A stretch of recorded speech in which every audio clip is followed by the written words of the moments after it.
നമസ്കാരം. എൻ്റെ കൂടെ ഉള്ളത് അനന്യ സുധീഷാണ്, എൻ്റെ മകളാണ്. അപ്പോൾ അവൾ ചോദ്യങ്ങളുമായിട്ട് വീണ്ടും വന്നേക്കാണ്. എന്താണ് ചോദിക്കാനുള്ളത്? അച്ഛാ, ഞാനിപ്പോൾ അച്ഛൻ്റെ കുറേ വീഡിയോസിലൊക്കെ കണ്ടപ്പോൾ എനിക്ക് ഇൻട്രസ്റ്റിംഗ് ആയിട്ട് തോന്നിയൊരു ടോപ്പിക് എന്ന് വെച്ച് കഴിഞ്ഞാൽ ഈ അബോഷൻ ചെയ്ത് മരിക്കുന്ന ഈ ആത്മാക്കള് പിന്നീട് നമ്മുടെ മീൻസ് ഈ അബോഷൻ ചെയ്യണ കുടുംബത്തിലേക്ക് ഒരു ഉപദ്രവം ഉണ്ടാക്കുന്നു എന്നുള്ള ഒരു ടോപ്പിക്കും വീഡിയോസ് ഞാൻ കണ്ടിരുന്നു. അപ്പൊ അതില് എനിക്ക് തോന്നിയൊരു ഡൗട്ടാണ്, ഇപ്പോ ഈ അബോഷൻ ചെയ്ത സോളിനേക്കാളും പവർഫുൾ ആയിരിക്കോ ഈ ആക്സിഡന്റലായിട്ട് മരിക്കണ ഇപ്പോ മനുഷ്യജന്മം എടുത്തിട്ട് ആക്സിഡന്റ് മരിക്കുന്ന സോളുകള് അപകടകാരികളാണ്, കൂടുതൽ അപകടകാരി അവരായിരിക്കും, അല്ലെങ്കിൽ അല്ലേ? അതല്ലേ ഉദ്ദേശിച്ചത് അല്ലേ? അതായത് ഇതിനകത്ത് എടുത്തു പറയാനുള്ള കാര്യം എന്ന് വെച്ച് കഴിഞ്ഞാൽ, ഇപ്പോൾ ആക്സിഡന്റ് അതൊരു ബോധോർവമില്ലാതെ സംഭവിക്കുന്ന ഒരു കാര്യമല്ലേ. ഇപ്പോൾ കാറ് വന്ന് ഇടിക്കുന്നു, ഒരാൾ മരിക്കുന്നു, അല്ലേ? കൊലപാതകമാണെങ്കിലോ? കൊലപാതകം കണക്ക് കൂട്ടിയ അയാൾ കൊല്ലുന്നതാണ്. പക്ഷെ അതിനകത്തുള്ള പ്രശ്നം വ്യത്യാസം പറഞ്ഞില്ല. നമ്മൾ അബോഷൻ എന്ന് പറയുന്നത് നമ്മുടെ വീടിനകത്ത് ചെയ്യുന്നൊരു ക്രൈമാണ്. എന്ന് വെച്ചാൽ നമ്മൾക്ക് നമ്മുടേതായ നേട്ടത്തിന് വേണ്ടി, ഇപ്പോൾ നമുക്ക് ഒരാൾക്കൊരു കുട്ടി ഉണ്ട്, അതിപ്പോൾ 11 വയസ്സ് പ്രായമായിട്ടുള്ളൂ, വീണ്ടും പ്രഗ്നൻസി വരെയാണ്. അപ്പോൾ നമുക്ക് ബുദ്ധിമുട്ടാണ്, അതിന് നോക്കാൻ പറ്റില്ല, അല്ലെങ്കിൽ ആ കുട്ടീനെ നോക്കാൻ പറ്റില്ല, എൻ്റെ ജോലിക്ക് പോകാൻ പറ്റില്ല എന്നൊക്കെയുള്ള ആ ഒരു നമ്മുടെ ആവശ്യങ്ങൾക്ക് വേണ്ടിയിട്ട് സൗകര്യപൂർവ്വം ഒരു കുട്ടിയാണ് കൊല്ലുന്നത്. അതാണ് അബോഷൻ, അല്ലേ? സ്വമേധയാ സംഭവിക്കുന്ന അബോഷനും ഉണ്ട് കേട്ടോ. പക്ഷേ കൂടുതലും സംഭവിക്കുന്നത് ഇങ്ങനെയാണ്. അത് ചെയ്യുന്നതെന്ന് വെച്ച് കഴിഞ്ഞാൽ, അപ്പോൾ ലോകത്തേക്ക് ജനിക്കാൻ വേണ്ടി പ്ലാൻ ചെയ്ത് അവിടെ നിന്ന് വരുന്ന ഒരു സോള്, ആ സോളിനെ കൊല്ലുകയാണ്. അപ്പോൾ ആ സോളിനുണ്ടാവുന്ന അതിൻ്റെ ഒരു പ്രതികാരദാഹിയാണ് ഇതിനത്. എന്നുവെച്ചാൽ അപ്പോൾ ആരാണോ അതിന് കാരണക്കാരൻ, ആ കാരണക്കാരൻ അത് പിടിക്കുക. ഇപ്പോൾ ആ കുട്ടിയുടെ ഫാദർ പറയുന്നു അബോർഷൻ ചെയ്യൂ, നിർബന്ധിച്ച് ചെയ്യിപ്പിക്കുകയാണെന്ന് വിചാരിക്കും. ഇപ്പം ഞാൻ അച്ഛൻ ഒത്തിരി കേസുകൾ ഇത്ര ചെയ്തിട്ടുണ്ട്.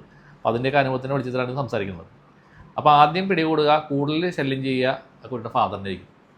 ഇനി ഒരു മൂത്ത കുട്ടിക്ക് വേണ്ടിയിട്ടാണ് ഈ അബോർഷൻ ചെയ്യുന്നത് വിചാരിക്കും, മൂത്ത കുട്ടിക്ക് നോക്കാൻ വേണ്ടിയിട്ടാണ്. അപ്പോൾ അതിന് റീസൺ ഉണ്ടല്ലോ, ആ കുട്ടിക്ക് വേണ്ടിയിട്ടാണ് അബോർഷൻ ചെയ്യുന്നത്. അപ്പോൾ പിടിക്കുക ആ കുട്ടിയായിരിക്കും. മാത്രമല്ല, ഒരാളെ മാത്രമല്ല പിടിക്കുക. ഇത് ഞാൻ കഴിഞ്ഞ വീഡിയോയിൽ പറഞ്ഞിട്ടുണ്ട്.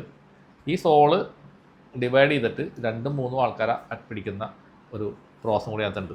കാരണം ഞാൻ ഒരുപാട് കേസുകൾ ചെയ്തിട്ടുണ്ട്. ഒരു വീട്ടിൽ തന്നെ ഒരേ സോള് തന്നെ 3 പേരുടെയും 4 പേരുടെയും മേത്ത് കയറിന്നിട്ട് ഞാൻ മാറ്റി കൊടുത്തിട്ടുണ്ട്. പക്ഷെ ഒരാളുടെ മേത്തായിരിക്കും അതിൻ്റെ മെയിൻ ഒരു പവർ ഇരിക്കുന്നത്. അയാളെ എടുത്ത് കഴിയുമ്പോൾ തന്നെ മറ്റുള്ളവർക്ക് ഒരു ആശ്വാസം കിട്ടുമെങ്കിലും അതും കൂടി എടുത്ത് പൂർണ്ണമായിട്ട് മാറ്റിയാലാണ് ആ കുടുംബത്തിൽ ശാന്തി സമാധാനം ഉണ്ടാവുള്ളൂ. പക്ഷേ ആക്സിഡൻറ്റിൽ മരിച്ച സോളുകളെ ഞാൻ എടുത്ത് പല സോളുകളെ മാറ്റിയിട്ടുണ്ട്, ആത്മാക്കളെ മാറ്റിയിട്ടുണ്ട്. പക്ഷേ അങ്ങനെയുള്ള സോളാകുമ്പോൾ പ്രശ്നം എന്താ അറിയോ, അത് കുറച്ചുകൂടി മുതിർന്ന സോളാന്ന് വിചാരിക്കും. ഇപ്പോൾ ആക്സിഡൻറ്റിൽ ഇപ്പോൾ ഞാൻ ഒരു മുമ്പ് കേസ് ചെയ്തത് പറഞ്ഞാൽ ആക്സിഡൻറ്റിൽ 25 വയസ്സ് പ്രായമുള്ളൊരു ചെറുപ്പക്കാരനായിരുന്നു. അപ്പോൾ നിങ്ങൾ ചോദിക്കും എങ്ങനെ മനസ്സിലായിരുന്നു? ഞാനത് ചെയ്യണ സമയത്ത് എനിക്ക് ദേവി ഇങ്ങനെ കാണിച്ചു തരാറുണ്ട്, അയാളുടെ രൂപം കാണിച്ചു തരാറുണ്ട്, അയാൾ എന്താണ് അയാൾ ചെയ്യുന്നതെന്നൊക്കെ കൃത്യമായിട്ട് എനിക്ക് കാണിച്ചു തരാറുണ്ട്. എല്ലാ കേസുകളിലും ഇല്ല, ചില കേസുകളിൽ കാണിച്ചു തരാറുണ്ട്. അപ്പോൾ അത് അങ്ങനെ മനസ്സിലാക്കി എടുക്കണം കേട്ടോ, ഇത് അങ്ങനെയാണെന്നുള്ളത്. അപ്പോൾ അയാൾ 25 വയസ്സ് പ്രായം എന്ന് പറഞ്ഞു കഴിഞ്ഞാൽ ഏകദേശം കണ്ടപ്പോൾ 25 വയസ്സ് തോന്നി. ചെറുപ്പക്കാരനാണ്.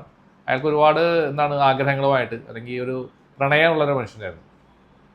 അപ്പോൾ ഇയാൾ മരിച്ചിട്ട് ഒരു സ്ത്രീയുടെ ശരീരത്തിലാണ് അയാൾ പ്രവേശിക്കുന്നത്. അതെങ്ങനെ പ്രവേശിക്കുന്നുള്ളത് എനിക്ക് അറിഞ്ഞൂടാ, അതിനെപ്പറ്റി അറിഞ്ഞൂടാ. പക്ഷേ ഞാൻ കണ്ട് ഈ മനുഷ്യൻ്റെ ആത്മാവ്. അപ്പോൾ എന്താണെന്ന് വെച്ച് കഴിഞ്ഞാൽ, ഈ സ്ത്രീക്ക് അത്ര വലിയ പ്രണയം എന്നുള്ള സ്ത്രീ ആയിരുന്നില്ല. പക്ഷേ ഈ ആത്മാവ് കയറിയ ശേഷം ഈ പെണ്ണ് ഭയങ്കര റൊമാൻറ്റിക് ആവുകയാണ്. ഭയങ്കര പ്രണയത്തിൻ്റെ ആളെന്ന് വെച്ചാൽ കല്യാണം കഴിഞ്ഞ പെണ്ണാണ്. പക്ഷേ ഈ പെണ്ണ് പിന്നെ ഓരോ ആൾക്കാരെ ഇങ്ങനെ പ്രണയിച്ചുകൊണ്ടിരിക്കുന്ന ഒരു അവസ്ഥയിലാണ് എൻ്റെ അടുത്ത് വരുന്നത്. ഇപ്പം ഇങ്ങനെ പ്രശ്നമുണ്ട് സാറേന്ന് പറഞ്ഞാൽ വരുന്നത്, എനിക്ക് ആൾക്കാരോട് പ്രണയം തോന്നിയെന്ന് പറഞ്ഞാൽ എൻ്റെ അടുത്ത് വരുന്നത്. അപ്പോൾ ഞാൻ ഇത് നോക്കുമ്പോൾ ഇതാണ് സംഭവം. പലപ്പോഴും വിശദമായിട്ട് പഠിച്ചപ്പോഴാണ് ഇങ്ങനെയെന്ന് മനസ്സിലായത്. ഞാൻ ഈ സോളിനെ അങ്ങനെ എടുത്ത് റിലീസ് ചെയ്ത് മാറ്റി കൊടുത്തു കഴിഞ്ഞപ്പോഴല്ല ഈ പെണ്ണ് നോർമലായി. പെണ്ണിന് പിന്നെ അങ്ങനെ ചിന്തയേ ഇല്ല കണ്ടാ. അപ്പോൾ അത് വർക്കാവണണ്ട. പക്ഷേ അതേപോലെ തന്നെ അഗ്രസീവായിട്ടുള്ള ചില ആൾ മരിക്കുമ്പോൾ, ഇപ്പോൾ അയാൾ ഒരു ക്രിമിനൽ ആയിട്ടുള്ള ഒരാളാണെന്ന് വിചാരിക്കും. അപ്പോൾ ആ ക്രിമിനലിൻ്റെ സ്വഭാവം ആയിരിക്കില്ലേ ആ സോളിന്, ആ ഒരു ക്യാരക്ടർ ഉണ്ടാവില്ലേ. ആ സോളാണ് ഒരാളുടെ മേത്ത് പ്രവേശിക്കണമെങ്കിൽ എന്തുണ്ടെങ്കില അപ്പോൾ അയാളുടെ ക്രിമിനൽ ചിന്തകൾ അയാളുടെ ഉള്ളിൽ വരും. അയാൾ എന്താണ് ചെയ്യുന്നത് അയക്ക് തന്നെ ഓർമ്മ വിടുവൊന്നും ഉണ്ടാവില്ല. മദ്യപാനിയാണെങ്കിലാ അപ്പോൾ മദ്യം കഴിക്കാനുള്ള ടെൻഡൻസി വരും. അപ്പോൾ ഇതൊക്കെ തമ്മിൽ കണക്റ്റഡാണ്. അപ്പോൾ നമ്മൾ അതിനെ ഏകദേശം ഒരു ഐഡിയ കിട്ടില്ലേ. ഈ സോളിന് ഇതൊക്കെ ചിന്തിക്കാനുള്ള ഒരു ബുദ്ധി ഉണ്ടാവും. അത് അതിൻ്റെ ഉള്ളിൽ ആ ഒരു സെറ്റിങ്സ് ഉണ്ടാവും.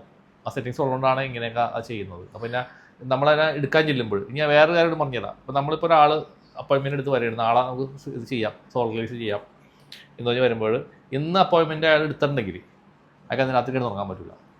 അതുകൊണ്ട് ഞാൻ പലതും പറയും, രാവിലെ പറഞ്ഞാൽ മതി, ഇപ്പോൾ പറയണമെന്ന് പറയും. കാരണം അവരുടെ ഈ സോൾ അങ്ങനെ ഇളകും. അപ്പോൾ എങ്ങനെ സോള് മനസ്സിലായി? നമ്മൾ എടുക്കാൻ ചെല്ലുന്നത്, അവർ എടുത്ത് മാറ്റാൻ ചെല്ലുന്നത് എങ്ങനെ മനസ്സിലായി? അതാണ് നമ്മൾ ചിന്തിക്കേണ്ടത്. അങ്ങനെ മിക്ക കേസുകളിലും കാണാറുണ്ട്. അപ്പോൾ എനിക്കറിയാവുന്നതുകൊണ്ട് ഞാൻ പറയും, നിങ്ങൾ ഇപ്പോൾ പറയണ്ട, നിങ്ങൾ രാവിലെ പറഞ്ഞാൽ മതി, നിങ്ങൾക്ക് നാളെ ചെയ്യണോ വേണ്ടതെന്ന് രാവിലെ പറഞ്ഞാൽ മതി, സമയത്ത് ഞാൻ സമയം തരാമെന്ന് പറഞ്ഞിട്ട് അങ്ങനെയാണ് ഞാൻ ചെയ്തോളൂ. അപ്പോൾ ഈ കേസിൽ അത് ഭയങ്കരമായിട്ട് ബുദ്ധിമുട്ടുണ്ടാക്കാറുണ്ട്. ആളുകൾക്ക് രാത്രി ഉറങ്ങാൻ പറ്റില്ല, ഭയങ്കര പുകച്ചിൽ, സംഭ്രമം, അങ്ങനെയുള്ള വിഷയങ്ങളൊക്കെ കാണാറുണ്ട്. അപ്പോൾ ഇതിനകത്ത് എൻ്റെ അഭിപ്രായത്തിൽ അപകടകാരിയായ സോള് അബോർഷൻ ചെയ്ത സോളാണ് ഞാൻ പറയും. ഞാൻ കണ്ടേക്കണേ വെച്ചിട്ട് എൻ്റെ അനുഭവം വെച്ചിട്ട് പറയുന്നത് അതാണ് കൂടുതൽ ഡേഞ്ചറസ്.